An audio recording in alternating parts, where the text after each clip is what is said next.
Hi everybody, this is Mark with Painted Thumb Vids, and this is another entry in my ReaperCon vlog. And as you can probably see, I'm back in my office.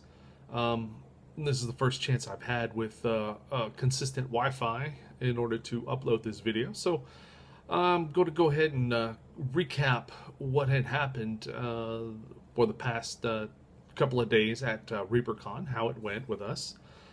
It was a great convention, as I've mentioned that before, and I'll do a recap video to kind of describe the convention a little bit more so you guys might appreciate it, and maybe even consider going yourself.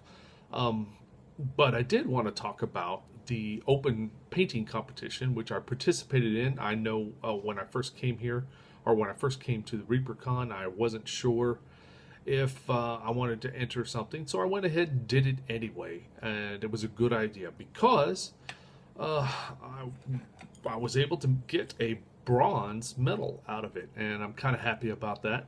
That was pretty cool. And let me show you the figure that I used, or the figure that I entered in the competition.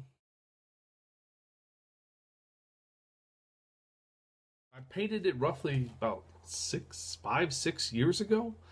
Um, and I chose it because I just sort of felt that that was the strongest piece that I had. I've done lots of painting since, but it's mostly been armies, not single figures. For those who do painting, you'll know that doing armies is a little bit of a different process than printing just one single figure. But in this particular contest, I got a bronze. So let me just explain a little bit how the judging is done at this particular competition. Just because I got a bronze doesn't mean that I was in the top 3 of the entire competition. No, that's not the case. What they do at this competition is they have categories, and they break it up into gold, silver, and bronze.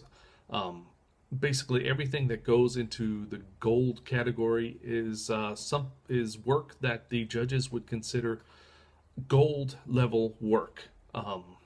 And so there'll be several people that will receive a gold medal.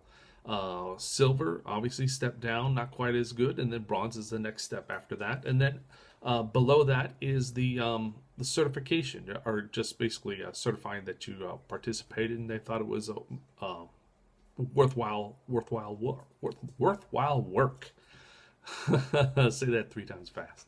Another thing that's really cool about ReaperCon is they have a award ceremony at the end, and they call off the names of everyone who, and what award level they've won, and then showed a picture of their miniature up on a big screen so everybody could see. I thought that was pretty cool, very thoughtful, and very interesting for everybody that wants to associate a face with the particular work that they saw, the particular artwork. So I thought that was really cool. I'm really happy to have gotten a bronze, but now the levels has gone up. It means that if I go back next year, I better get at least a bronze and work on getting a silver. I guess that's how competitions go. Anyway, I hope I do go back to ReaperCon. That would be another fun trip. Another thing I did while I was there, between classes, there was plenty of free time, and they set up several tables with plastic tablecloths where people could sit down, bring all their material and equipment with them, and do their own painting. Okay, so while I had some free time, I went ahead and painted up this ghost, which I had for a long time.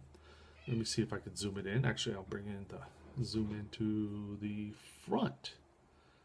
So I painted that up while I was between classes and waiting for Jay to finish his class or whatever, and was really I'm really happy with that. I'm really happy with the way that came out.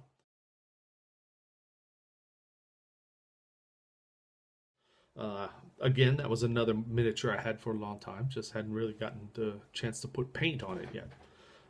So I really enjoyed that. And then after some free painting, I took a non-metallic metal class, or NMM, as they call it in the business. It's basically figuring out how to paint your figure to give the illusion of real metal. if you look at the figure, you obviously it's painted, or maybe it started out as metal, but the armor or swords or any kind of gleaming type of metal on the outside gives the illusion of actually being something metallic. Um, like a lot of these miniatures are made in plastic. How do you make plastic look like metal? You've got to layer very carefully different colors. And so I took a class on how to do that. So after the NMM class, I went to the competition area to take a look at some of the entries that were in the painting contest, and just to see how those painters handled the question of painting metal. And I got some good ideas, and I think the class helped me at least identify the where the NMM was being used, and how it was able to how that painter was particularly able to create that illusion.